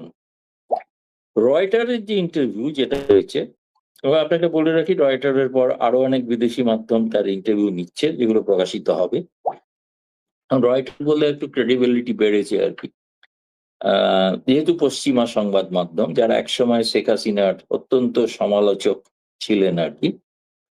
তো এখন সেই কারণে তারা আর কি, যখন ইন্টারভিউতে সেখানে তারা ক্ল্যারিফাই করেন শেখ হাসিনা যে তিনি জানেন যে তার বিরুদ্ধে তাকে গ্রেপ্তার করা হতে পারে, তাকে হত্যাও করা হতে পারে, তা সত্ত্বেও তিনি যাবেন, তিনি নিজের দেশে ফিরতে চান। এখন কিভাবে ফিরবেন সেই প্রশ্নটা কিন্তু ওই ইন্টারভিউতে কোথাও নেই বা বলা নেই, কি পথে ফিরবেন। তো তিনি যেভাবে এসেছিলেন, যে বাংলাদেশের সেনাবাহিনীর বিমানে চেপে তিনি ভারতে এসেছিলেন এবং উভয় দেশের মধ্যে একটা কথাবার্তা বলে তারপরেই তিনি আসা সম্ভব হয়েছিল, কারণ তার সেখানে প্রাণ সংশয় ছিল। এরপরে তিনি আসার পর ভারত সরকারের ঘোষিত নীতি হলো, তিনি যখন যেতে চাইবেন, যেভাবে যেতে চাইবেন, সেটা ভারত সরকার তার ফেরাবার সেরকম ব্যবস্থা করে দেবে। এখন তারপরে আমি সেটা কথায় কথায় বলেছিলাম, আমি যে একদিন জানতে চেয়েছিলাম যে আচ্ছা, যদি ধরুন এমন করে একটা সুযোগ এলো, কোন পথে যাওয়া পছন্দ করবে? তার জবাব ছিল, গেলে তো আমার তৈরি করা পদ্মা সেতু দিয়েই ফিরতে চাই। কারণ ফেরার পথে আমি গোপালগঞ্জ বা টুঙ্গিপাড়ায় নামতে পারবো। এরকম নয় ঘটনাটা যে উনি ওই পথেই ফিরছেন। আমি এটাও বলেছি ওই ইন্টারভিউতে যে তিনি উত্তরবঙ্গের কোন সীমান্ত দিয়ে ফিরবেন, নাকি রংপুর দিয়ে ঢুকবেন, নাকি মুর্শিদাবাদ দিয়ে ঢুকবেন, নাকি বিমান পথে উভয় দেশের মধ্যে আলোচনা করে ফিরবেন, এগুলো ঠিক হয়। এটা একটা ওনার ইচ্ছা, একটা প্রত্যেক মানুষের একটা স্বপ্ন থাকে, তো এটা ওনার স্বপ্ন যে আবার তিনি গোপালগঞ্জে যাবেন। তো গোপালগঞ্জে যেতে গেলে তাকে সড়ক পথে যেতে হয়। এখন এরপরে আমি দেখছি যে প্রশ্ন উঠছে, আপনি যে প্রশ্নটা করলেন, এই প্রশ্নগুলো তো তার কাছে অবান্তর। কারণ আপনি ট্রাভেল ডকুমেন্ট থাকবে কি থাকবে না, যেতে দেবেন কি, আপনারা তো চাইছেন তাকে এনে ফাঁসি দিতে, তাই না? বাংলাদেশের লোকেরা চাইছে, তবে এবার লোকেরা না, একাংশ, এখন এই মুহূর্তে একটা ক্ষুদ্রাংশ, তারা চায় আর কি, যে তাকে নিয়ে এসে আবার তাকে ফাঁসিতে ঝোলানো। তো সেটা তো করতে গেলে এখন এই প্রশ্নগুলো কেন হচ্ছে? এখনো দেখবেন, এখনো পর্যন্ত বিএনপি অফিসিয়ালি কোনো কমেন্ট করেনি। বিএনপি যারা সরকারের ক্ষমতায়, তারা এই বিষয়ে কোনো মন্তব্য করেননি। এবং তারা তাদের কাছে যারা বাকি যারা প্রশ্ন তুলছেন যে ট্রাভেল ডকুমেন্ট নেই, পাসপোর্ট নেই, কিভাবে আসবেন, সে নিয়ে আপনাদের মাথা ব্যথা কেন? আপনি একজন মনে করেন যে উনি অপরাধী, উনি দেশে ফিরতে চাইছেন, একজন চলে এসেছিলেন এখানে, তিনি বাংলাদেশি নাগরিক, তিনি আর বাংলাদেশে ফিরবেন। তো তিনি চলে এসেছিলেন, যদি চলে এসে থাকেন অন্যায়ভাবে, তাহলে ফিরে যাওয়ার পর তার স্বাভাবিক বিচার হওয়া দরকার। কিন্তু এই কথাটার মধ্যে দিয়ে যে জিনিসটা, যে বার্তাটা রয়েছে, সেই বার্তাটা যেটা বাংলাদেশ সরকার চায়, যে বন্দি প্রত্যর্পণ চুক্তি অনুসারে তাকে ফেরত পাঠানো। প্রথম কথা, শেখ হাসিনা বন্দি নন। তিনি যখন ভারতে এসেছিলেন তখন তিনি একজন সাবেক প্রধানমন্ত্রী, মানে ক্ষমতাচ্যুত প্রধানমন্ত্রী, সাবেকও নন, ক্ষমতাচ্যুত প্রধানমন্ত্রী, যিনি পদত্যাগপত্র জমাও দিয়ে আসতে পারেননি। ফলে তিনি এবার আসার পরে তাকে তো ফেরত দেওয়ার প্রশ্নটা যখন আসে বন্দি প্রত্যর্পণ চুক্তি অনুসারে, একটা বন্দিকে প্রত্যর্পণ করে। শেখ হাসিনা ভারতে বন্দি নন, তিনি সবার সঙ্গে কালো বহু আওয়ামী লীগ নেতাদের সঙ্গে তিনি বৈঠক করেছেন দিল্লিতে, তাই না? অস্ট্রেলিয়া, লন্ডন, আপনি যেখানে থাকেন সেখান থেকেও নেতা এসছেন, কলকাতা থেকেও নেতারা এসছেন, তাদের সঙ্গে বৈঠক করেছেন। তো কেউ তার মানে বন্দির সঙ্গে তো এভাবে। একজনের সাথে তো আপনার খুব সুন্দর একটা ছবি আছে, সমর রেজাউল করিমের আমি সাথে আপনার দেখলাম, আমি দেখিনি, কারণ তার সঙ্গে আমি বোধহয় ফেসবুক ফ্রেন্ডে নেই, ফলে আমি তাকে ছবিটা অন্যরা আমাকে সকলে বলেছে, আমরা দেখলাম আপনার একটা ছবি তার সঙ্গে রয়েছেন বসে। আমি বললাম, হ্যাঁ। জি জি আপনি আহ, অনেকে ছবি দিতে সাহস পান না, উনি ছবি দিয়েছেন সাহস করে, এটা ভালো। দ্বিতীয় কথা যেটা সেটা বলতে চাইছি আমি, সেটা হচ্ছে যে উনি বন্দী হিসেবে যাচ্ছেন না, উনি বাংলাদেশী নাগরিক হিসেবে যাচ্ছেন। আর ধরা যাক যে তিনি, আমি বলছি ধরা যাক ওই পেট্রাপোল বেনাপোল সীমান্তে পৌঁছে গেলেন, তো পৌঁছে যাবেন, তো এবার তো তারেক রহমান সরকারকে সিদ্ধান্ত নিতে হবে যে তাকে তাকে প্রবেশ করতে দেবেন কি দেবেন না। সেই জন্য আমি এটাও বলেছি যে তিনি এবার একা নেতা নিয়ে যাবেন, সেটাও যেমন ঘটনা, তেমনি একইভাবে কিন্তু এবার বহু সাংবাদিক যে যাদের ইন্টারভিউ দিচ্ছেন তারা অনেকেই যেতে পারে সঙ্গে। আর যদি সম্ভব হয় হয়তো আমিও যাওয়ার সুযোগ পেতে পারি আর। এখন আমি বলছি যে এই বিষয়টাকে একটা ইন্টারন্যাশনাল ইভেন্টে পরিণত করা, এবং সেটা অবশ্যই একটা তারেক রহমান সরকারের উপর চাপ তৈরি করা, সেই জন্য তিনি এরকম একটা স্ট্র্যাটেজি নিয়েছেন। এবং এখনো 5 মাস বাকি আছে, অর্থাৎ তিনি 5 মাস একটা সময় দিয়েছেন প্রত্যেককে। এর মধ্যে আপনারা সিদ্ধান্ত নিন আওয়ামী লীগ নিয়ে কি করবেন। যদি কিছু না করেন তাহলে আমি আসছি। কিভাবে আসছেন সেটা খুব স্বাভাবিকভাবে, যদি ওইভাবে যদি বাংলাদেশের সেনাবাহিনী তাকে গ্রহণ না করে। এই প্রসঙ্গে একটা কথা বলে রাখা দরকার, খুব জরুরি। মনে আছে নিশ্চয়ই যে 5ই আগস্টের আগে বাংলাদেশ সেনাবাহিনী ঘোষণা করেছিল যে যদি হাজার হাজার জনতা এসে উপস্থিত হয় তাহলে সেনাবাহিনী সিদ্ধান্ত নিয়েছে তারা কোনো গুলি চালাবে না। সেনাবাহিনী স্বাভাবিকভাবেই সিদ্ধান্ত নিয়েছিল যাতে অযথা নিরীহ মানুষের মৃত্যু না হয়। শেখ হাসিনা যখন যাবেন তখন হাজার নয়, তো যদি লক্ষ লক্ষ মানুষ আছে, তাহলে সেনাবাহিনীকে এবারও কি বলবেন যে এবার আমরা গুলি চালাবো না? কারণ তারা তো নিরপেক্ষ ভূমিকা পালন করবেন, তাই না? সেদিন যদি ভূমিকা পালন করে থাকেন নিরপেক্ষ, তাহলে আজ যখন যাবেন, ফলে এটা বাংলাদেশ সেনাবাহিনীর জন্যও একটা পরীক্ষা। তাদেরও ঘোষণা করতে হবে যদি লাখ লাখ মানুষ, এটা ঘটনা, লাখ লাখ মানুষ আসবেন, এটা ঘটনা, এবং সেক্ষেত্রে তারা কি সেই মানুষকে রুখতে কি বলছি, আমরা কয়েকদিন আগে দেখেছি 23শে জুন প্রতিষ্ঠা দিবসে 7টা জেলায় সেনাবাহিনী নেমেছে, বিডিআর নেমেছে। কিন্তু শেখ হাসিনা যেদিন যাবেন সীমান্তের এপারেই যদি দাঁড়িয়ে থাকেন, ওপরে তো লাখ লাখ মানুষ দাঁড়িয়ে থাকবে, আপনি তাদের উপর গুলি চালাতে পারবেন নাকি গুলি চালাবেন না এটা ঘোষণা করতে হবে, তাই না? সেটা একটা বিষয়।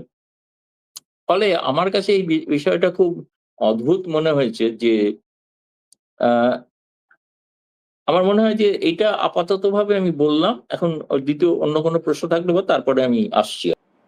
সম্মানিত দর্শক, আজ জুলাই মাসের 13 তারিখ 2026 সাল। পড়ন্ত বিকেলে এই ভিডিওটি করছি।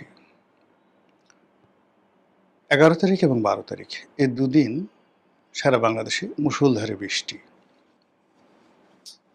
তার আগে গত এক সপ্তাহ ধরে দেশের দক্ষিণ এবং পশ্চিমাঞ্চলে প্রকৃতির বিরূপ আচরণে যেভাবে অঝরে বৃষ্টি ঝরেছে, অবস্থা দৃষ্টি মনে হয়েছে আল্লাহর গজব নাজিল হয়েছে। কেবলমাত্র চট্টগ্রাম, পার্বত্য চট্টগ্রাম অর্থাৎ পাহাড়ি এলাকাগুলোতে অতি বৃষ্টির কারণে পাহাড় ধসে এ যাবৎকালে যতটা পেপারে এসেছে অ্যাবাউট 35 জনের মতো মানুষ মারা গেছেন। কত মানুষ যে গৃহহীন হয়েছেন, কত মানুষ আহত হয়েছেন, এবং যে সকল এলাকাতে রাস্তার উপরে ছিন্নমূল মানুষ বসবাস করে, অস্থায়ী সেই মাটির ঘর করে বা অন্য পলিথিন বিছিয়ে, সে সকল এলাকায় রীতিমতো হৃদয় বিদারক দৃশ্য তৈরি হয়েছে। বসত বাটি মানে পানিতে এমন অবস্থা হয়ে গেছে, হাঁটু পানি নয়, বুক পানি, কোমর পানি। গবাদি পশু নিয়ে, নিজেদের জীবন নিয়ে, জীবিকা নিয়ে, মানে অভুক্ত মানুষের যে আহাজারি, এসব দেখে মনে হয় যেন প্রকৃতি রুষ্ট হয়ে গেছে। যে দৃশ্য ছোটকালে কোনোদিন দেখিনি, শুনেছি, চারিদিকে অথই পানি, থই থই পানি, মানুষ মারা যাচ্ছে, দাফন কাফন করার কোনো ব্যবস্থা নেই। তখন সেই কাফন পুড়িয়ে কলা গাছের ভেলায় করে নদীতে বা বন্যার পানিতে সেই লাশ ভাসিয়ে দেওয়া হতো। এটা ৭০, ৭১, ৭২, ৭৩ সনে এরকম ঘটনা আমরা শুনেছি, কিন্তু আমি দেখিনি। কিন্তু এইবার এই ঘটনা দেখলাম। আপনারা হয়তো অনেকে সামাজিক মাধ্যমে দেখেছেন যে এরকম বেশ কয়েকটি এলাকাতে সম্পূর্ণ এলাকা ডুবে যাওয়ার কারণে সেখানে মৃত ব্যক্তিকে লাশ কলার ভেলায় দিয়ে ভাসিয়ে দেওয়া হয়েছে। এই যখন প্রকৃতির অবস্থা, ঠিক সেই সময়টিতে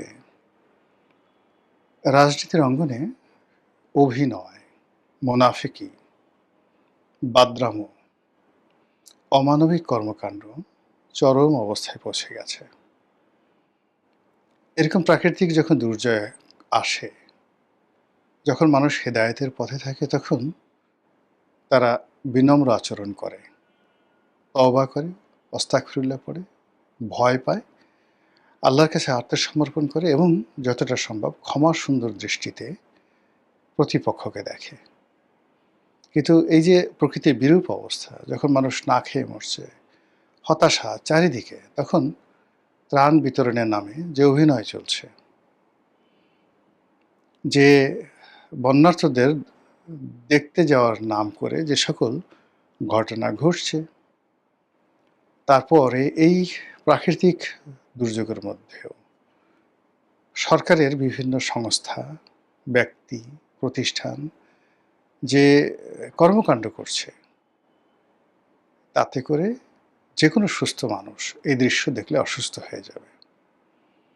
রোম যখন জ্বলছিল বা পুড়ছিল, ঠিক সেই সময় নীরও বাঁশি বাজাচ্ছিল। ঠিক একই সময় এখন বাংলাদেশের সব ক্ষেত্রে স্কুল ডুবে গেছে, ছাত্রছাত্রী কোনো নামগন্ধ নাই, কিন্তু পরীক্ষা পেছানো যাবে না, পরীক্ষা দিতেই হবে।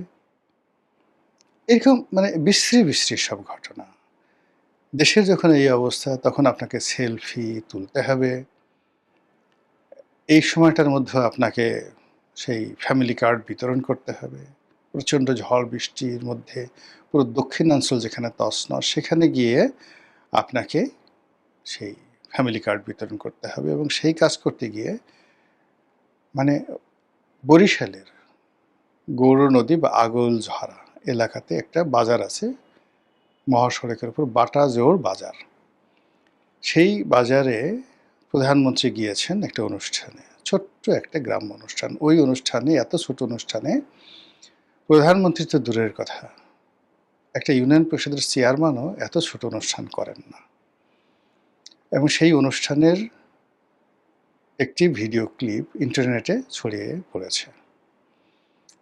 সেখানে যে বিশৃঙ্খলা অবস্থা, সেখানে যে সকল অশ্লীল অশ্রাব্য কথাবার্তা হচ্ছে, সেখানে মাইক হাতে প্রধানমন্ত্রীকে যে অসহায় অবস্থায় দেখা যাচ্ছে, এটি কোনো অবস্থাতেই 18 কোটি মানুষের একটি দেশ, সেই দেশের প্রধানমন্ত্রী, সেই প্রধানমন্ত্রীর রাষ্ট্রীয় কর্মের চিত্র হতে পারে না। যখন দেখবেন এরকম অসামঞ্জস্যকর কোনো ঘটনা ঘটে, একটা যে অনুষ্ঠানে লোক হবে 200, সেখানে লোক হয়ে গেছে 2 লাখ, একটা অনুষ্ঠানে লোক হবে 2 লাখ, সেখানে লোক হয়েছে 200, এগুলো ভালো লক্ষণ নয়। নেচার ইটসেলফ এটা ডিসকোঅপারেশন করে, আপনাকে একটা মেসেজ দেয়, you should not go forward. এবং এই বিষয়গুলো আমাদের যারা মানে রাষ্ট্রকর্মে নিযুক্ত, তারা একটু খোঁজ দিলে জানতে পারতেন যে তাদের সবচেয়ে বিশ্বস্ত বন্ধু হলো তাদের বডি, শরীর। শরীর যেখানে সায় না দেয়, যে পরিবেশে শরীর সায় দেয় না, সেখানে যাওয়া উচিত নয়। যেদিন জুলিয়াস সিজার সিনেটে ছুরিকাঘাত হলেন, সেদিন তার শরীরটা ভালো ছিল না। শরীরটা ভালো ছিল না, সারা রাত জ্বর, তারপর ম্যাজ করছিল।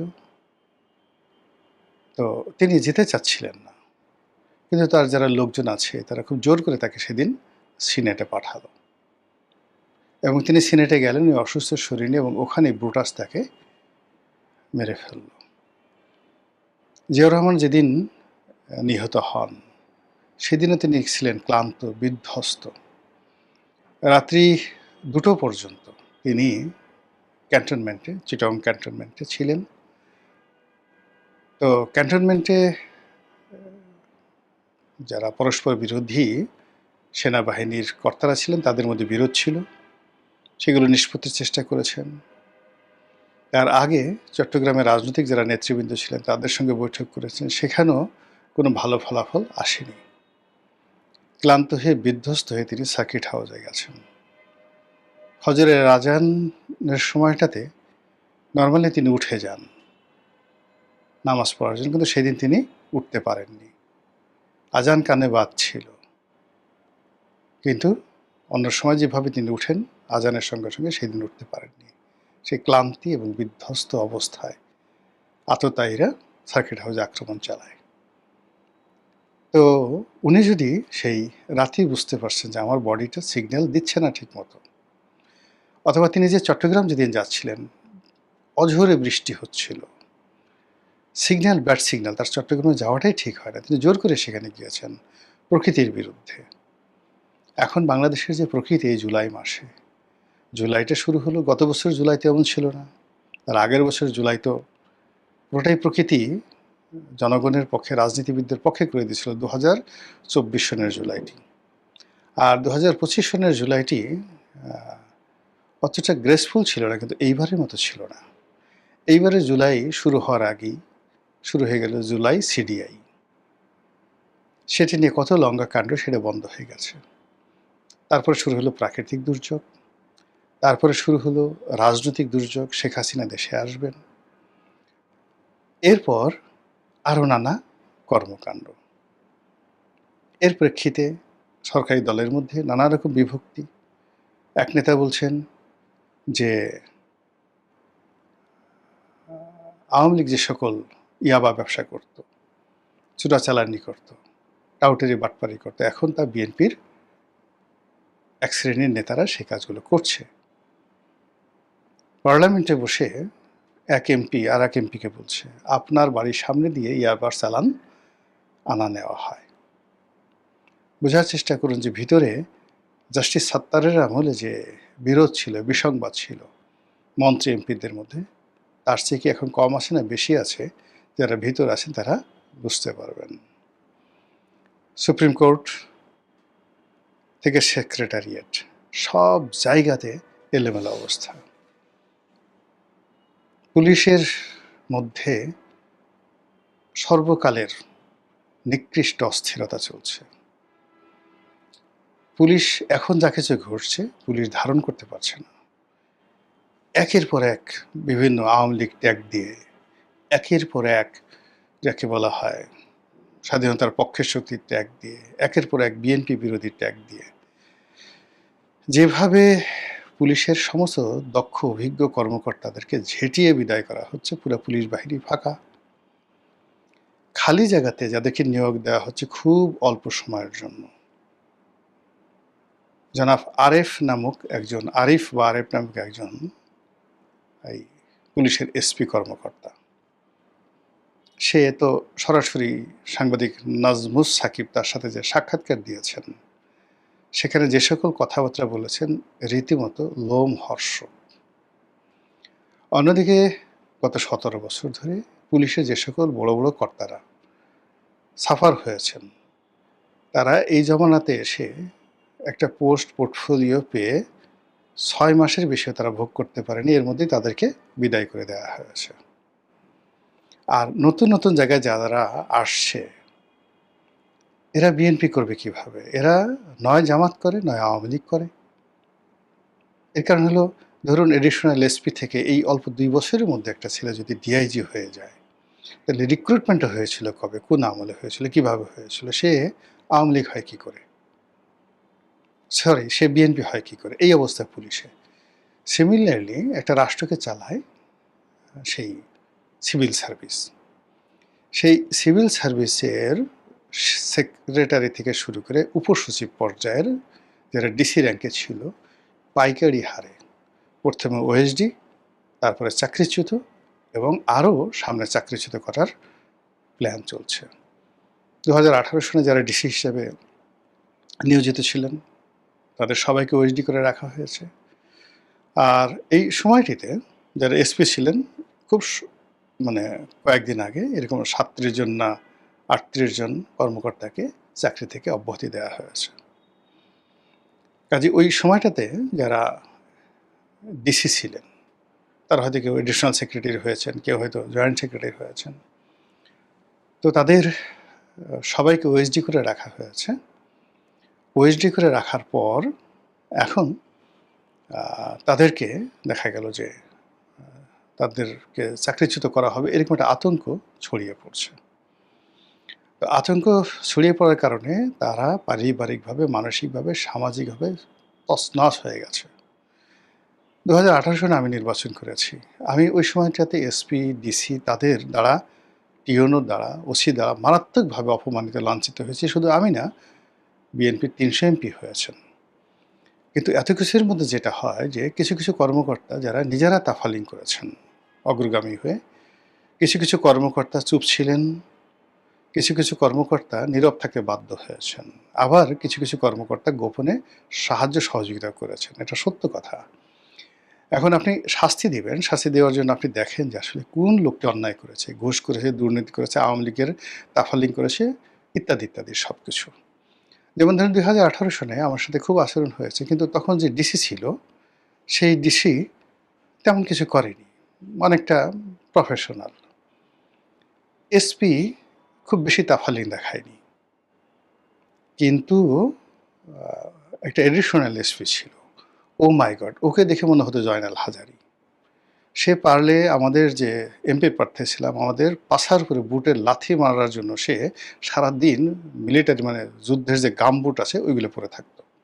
একজন এডিশনাল এসপি, আমি নাম জানি না, এত বেয়াদব এসপি আমি জীবনে দেখি না। আমি শিওর সেই যে এসপি কিছু করেনি ওই সময়, সেই এসপির চাকরি চলে গেছে, কিন্তু এডিশনাল এসপি এখন কোথায় আছে আই ডোন্ট নো।